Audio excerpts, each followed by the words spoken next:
درنو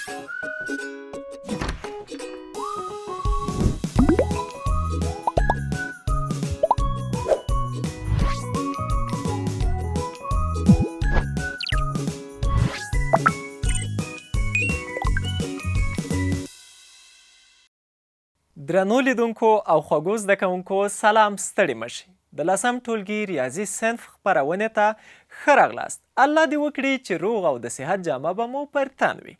خوشحاله یم چې یو ځل بیا له یوې نوې موضوع سره ستاسې په درانه چوپړ کې یم. ګلالیو زده کوونکو، مخکې له دې چې نوی درس پیل کړو، په تیر درس به هم لږه رڼا واچو. په تیر درس کې مو د صندوقچې ګراف په اړه ولوست چې له دې ګراف څخه د هغې ډېټا لپاره چې نږدې دي یا هغه ډېټاوې چې د اوسط پر شاوخوا راټولې شوي دي ګټه اخیستل کېده. نوې موضوع مو هم د احصایې اړوند ده. مخکې له دې چې د عنوان په اړه یې تاسو ته ووایم، لومړی راځو او د زده کړې موخې ګورو تر څو موضوع مو معلومه شي. د زده کړې موخې: زده کوونکي به د درس تر پای وکولی شي چې نارمل منحني وپېژني، د نارمل منحني مرکزي، ټاکوونکي یا اوسط، ميانه او موډ سره پرتله کړي، د ډېټا ربعي یا چارکي انحراف په مفهوم وپوهېږي، د ربعي انحراف فورمول وپېژني. قدرمنو لیدونکو، د زده کړې موخې معلومې شوې او پوه شو چې د نارمل منحني د مرکزي ټاکوونکو پرتله کول او ربعي انحراف به ولولو. نو دا هغه موضوعات دي چې د احصایې په علم کې خورا زیات مهم او په ورځني ژوند کې ډیر کارېدونکي دي. نو مخکې له دې چې په دې موضوعاتو بحث وکړو، له تاسو هیله لرم چې خپل ذهن، قلم او کتابچه مو اماده کړئ تر څو مهم ټکي له ځانه سره نوٹ کړئ چې په راتلونکي کې درته اسانه وي. نو راځئ لومړی د نارمل منحني پیژنو، په ګډه یې ګورو. نارمل منحني نارمل هغه نرمه او متقارنه منحني ده چې د نارمل توزیع پر بنسټ رسم کیږي. په دې توزیع کې ډیټا یا ارقام د حسابي اوسط یا مین شاوخوا متمرکز وي او د اوسط دواړو خواو ته په مسلسل ډول کمیږي. یا په بل عبارت، نارمل منحني هغه منحني ده چې د ډیټا متقارنه توزیع ښیي او د هستوګرام د مستطیلونو د منځ له ټکو څخه تیریږي او دا ښیي چې ډیټا په نارمل ډول توزیع شوې ده. نارمل منحني د دوو پارامترو په وسیله تعریفیږي: حسابي اوسط او معیاري انحراف. که د یوې نارمل منحني اوسط 0 او معیاري انحراف 1 وي، نو هغه معیاري نارمل منحني بلل کیږي، لکه په لاندې شکل کې ښودل شوې ده. دا د نارمل منحني شکل دی. په دې کې منځنۍ کرښه x خط مساوي 0 د توزیع مرکز ښیي او دواړه غاړو ته متقارن دی. د منحني لاندې مساحت د 1 سره برابر دی. ګلالیو زده کوونکو، د نارمل منحني په اړه مو معلومات ولیدل. هیله ده چې مطلب به مو ترېنه اخیستی او پرې به پوه شوي یاست. پوهیږئ، که چیرې یوه موضوع ښه روښانه شوې نه وي، نو مثال حلول پکې مشکل وي. څنګه خوښه مو نه ده چې یو څه نوره رڼا پرې واچو؟ په یاد ولرئ چې که د نارمل منحني د یو موډل په شکل قبوله شوي وي، ځینې ځانګړنې او مشخصات لري.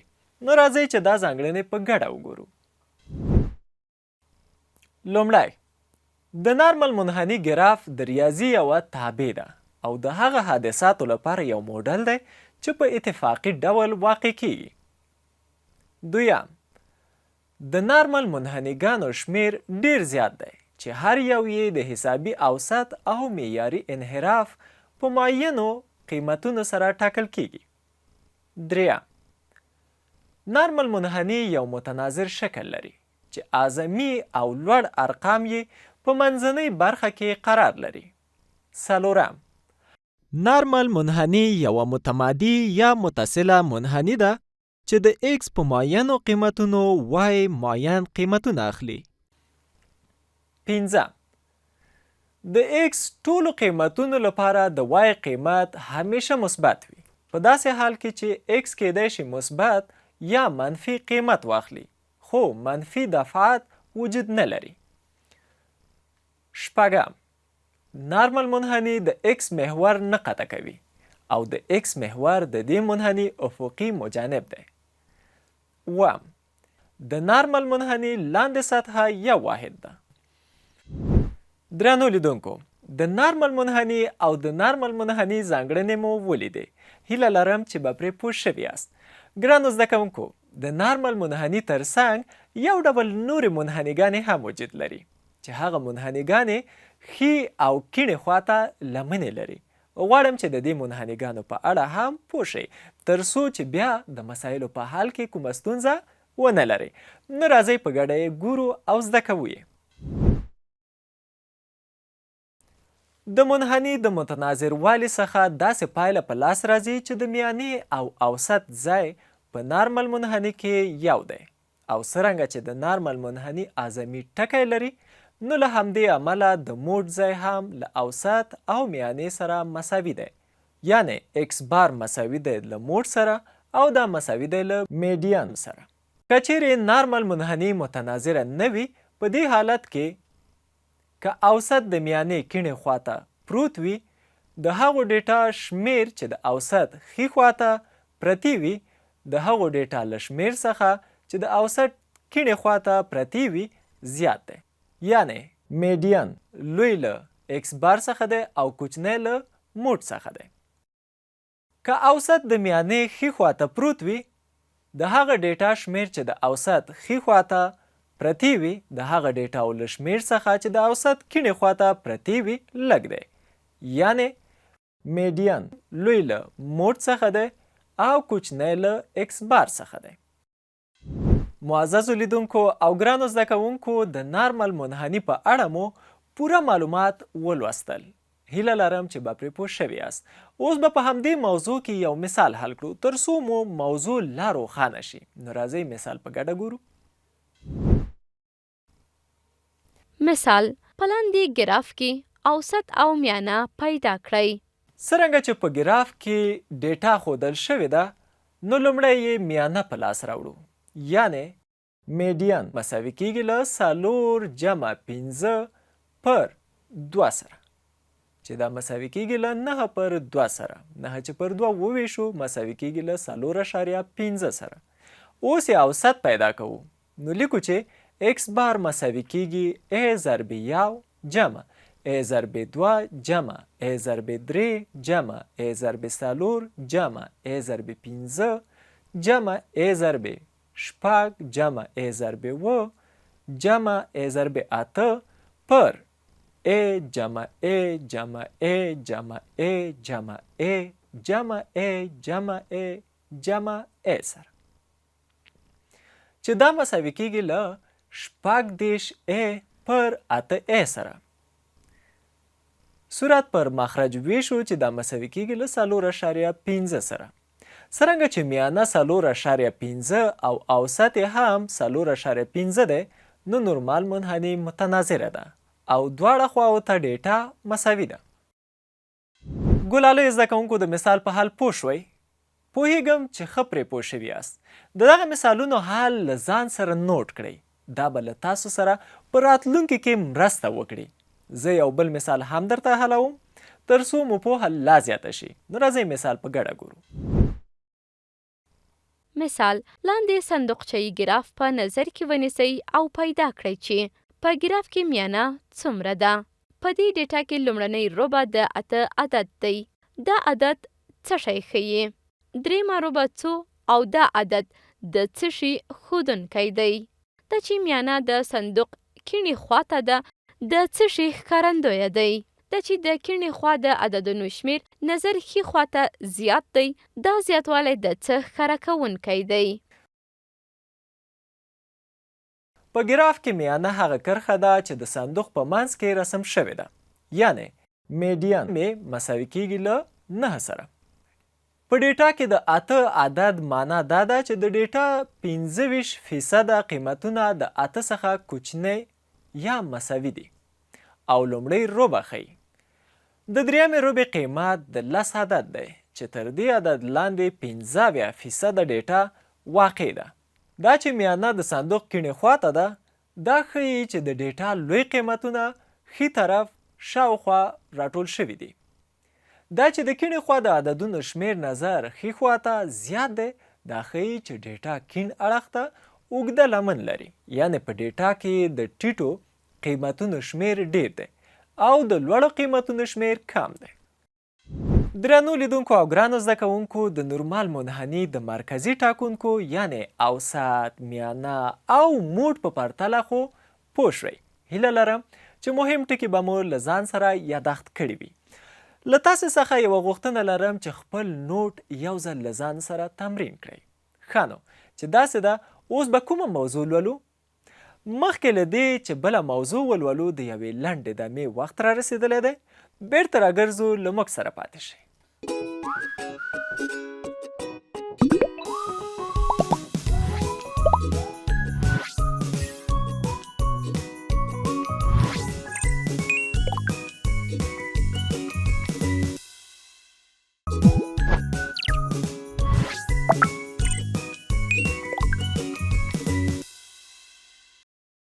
ګلالۍ زده کوونکو او درنو لیدونکو، تاسو ته یو ځل بیا ښه راغلاست وایم.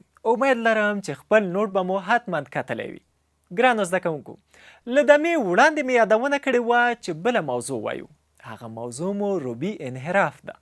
په ځینو وختونو کې د تحول ساحه د دوو ډیرو کوچنیو او یا ډیرو لویو مقدارونو له سببه نامناسب تعبیرونه له ټولنې څخه موږ ته په لاس راکوي.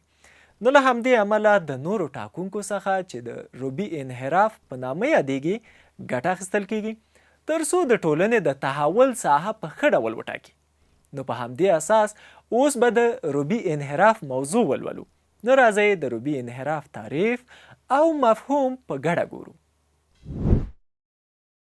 که کیو یو او کیو درې په ترتیب سره د ډیټا د سیټ لومړی او درېیمه ربع وي، نو ربعي انحراف په کیو سره ښودل کیږي او په لاندې ډول تعریف کیږي: کیو مساوي کیو درې منفي کیو یو.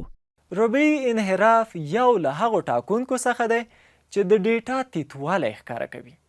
داسې چې د لومړۍ او درېیمې ربع له تعریف څخه پوهیږو چې 50% ټولنه د کیو درې منفي کیو یو په فاصله کې پرته ده.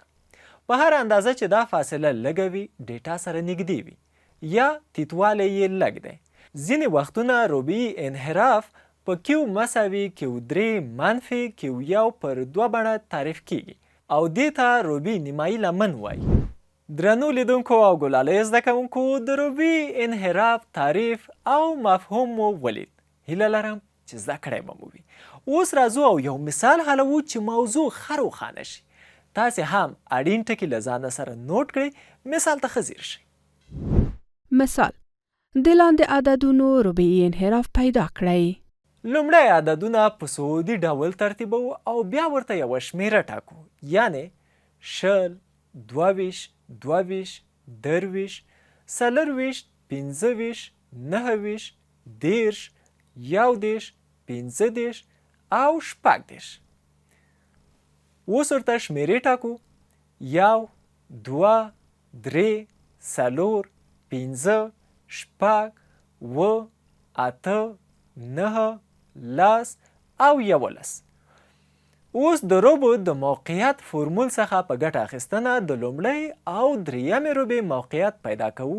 نو لیکو چې سی کیو ان مساوي کیږي پی ضرب ان پر 4 جمع 1 پر 2.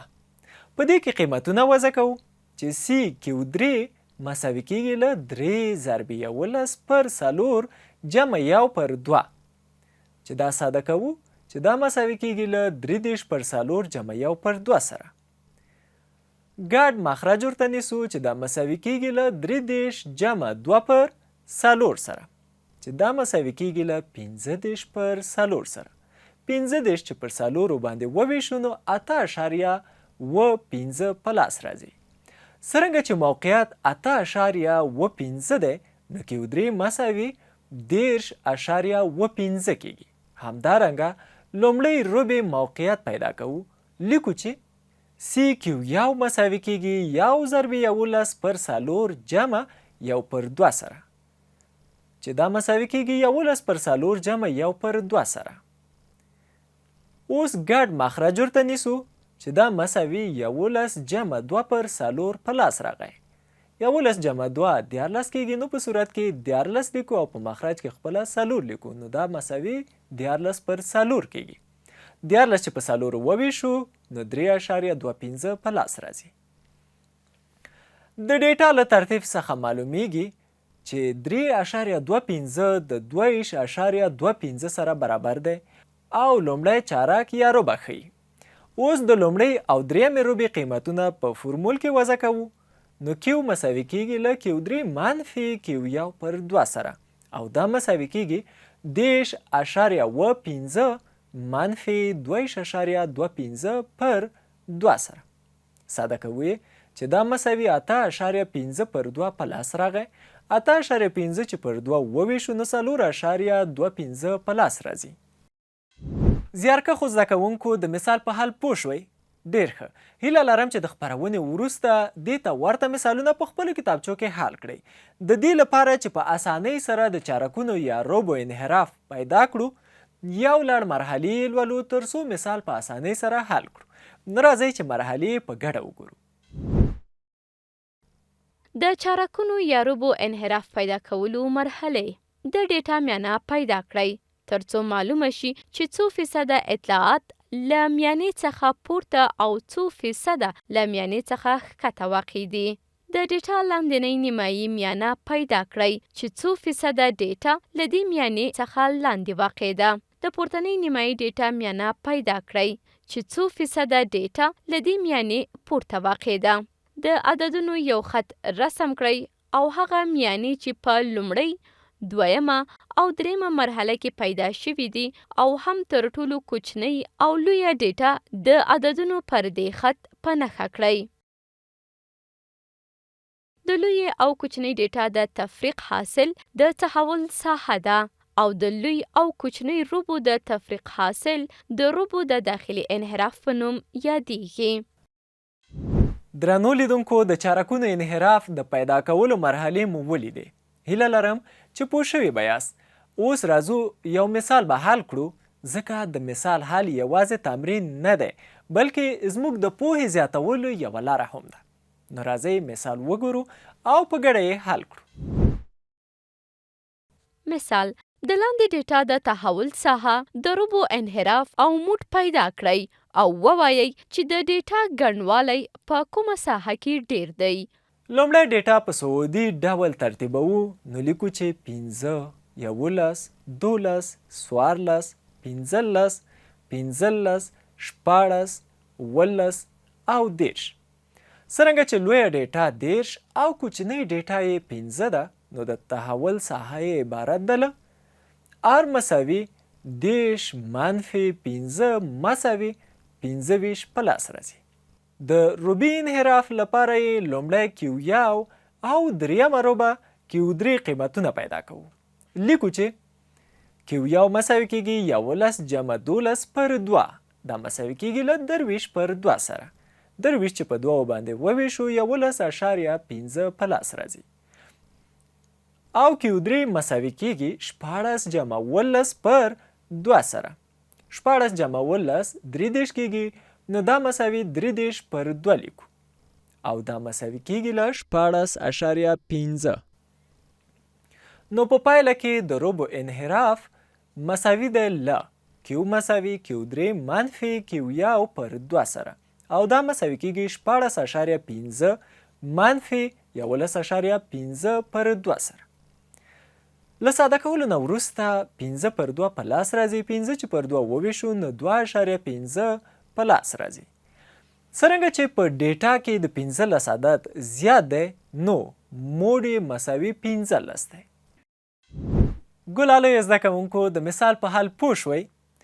آیا اوس کولی شئ چې د یوې ډیټا څخه ربعي انحراف، موډ او میانه په لاس راوړئ؟ ډېر ښه. پوهیږم چې پوه شوي یاست او تاسې یې کولی شئ. ښه نو ګرانو زده کوونکو غواړئ چې یو بل مثال هم درته حل کړم؟ سمه ده، راځئ چې په ګډه یو بل مثال حلوو او بیا یې ربعي انحراف د دویم مثال سره پرتله کوو. مثال ته ښه ځیر شئ. مثال: د لاندې ډیټا د تحول ساحه او د ربع انحراف پیدا کړئ او د دویم مثال د ربع انحراف سره یې پرتله کړئ. د مثال د حل لپاره لومړی ډیټا په صعودي ډول ترتیبوو. نو لیکو چې 21 22 23 24 26 28 28 او 29. څرنګه چې د ډیټا لوی قیمت 29 او کوچنی قیمت یې 21 دی، نو د تحول ساحه یې عبارت ده له r مساوي کیږي 29 منفي 21 چې دا مساوي کیږي له 8 سره. همدارنګه پوهیږو چې د ټولې ډیټا میانه عبارت ده له Q2 مساوي کیږي 24 جمع 26 پر 2 چې دا مساوي کیږي له 50 پر 2 سره چې دا مساوي ده له 15 سره. د یو لړ عملیو د سرته رسولو وروسته لیکو چې Q1 مساوي کیږي له 2.5 او Q3 مساوي کیږي 8.5 سره چې د ربعي انحراف فورمول له مخې لرو چې Q مساوي کیږي Q3 منفي Q1 مساوي Q3 پر ځای قیمت لیکو او د Q1 پر ځای هم قیمت لیکو چې 8.5 منفي 2.5 کیږي چې دا مساوي کیږي له 15 سره. په پایله کې ویلی شو چې د دویم او دریم مثال ربعي انحرافونه مساوي دي. درنو لیدونکو او ګرانو زده کوونکو، د ربعي یا چارکي انحراف د مثالونو حل مو ولید. امید لرم چې مهم ټکي به مو د ځان سره نوٹ کړي وي.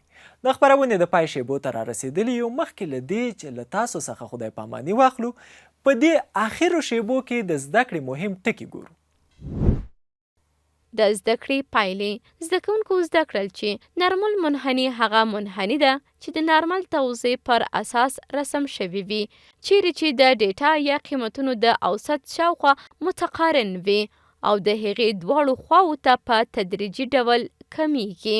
که وغواړو چې د مرکزي، ټاکوونکي یا اوسط، ميانه او موډ له نارمل منحني څخه په ګټه اخیستنې پرتله کړو، نو که چیرې اوسط، موډ او ميانه سره مساوي وي نو منحني متناظره وي، او که منحني متناظره نه وي نو مرکزي ټاکوونکي نظر خپل موقعیت ته د منحني ښي خوا یا کیڼې خوا ته قیمتونه اخلي. که Q1 او Q3 په ترتیب سره د ډیټا لومړی او دریمه ربع یا چارک وي، نو ربعي انحراف یې عبارت دی له Q مساوي Q3 منفي Q1 څخه، او 50% ټولنه د Q3 منفي Q1 په فاصله کې پرته ده. په هر اندازه چې دا فاصله کمه وي نو د ډیټا تیتوالی لږ دی.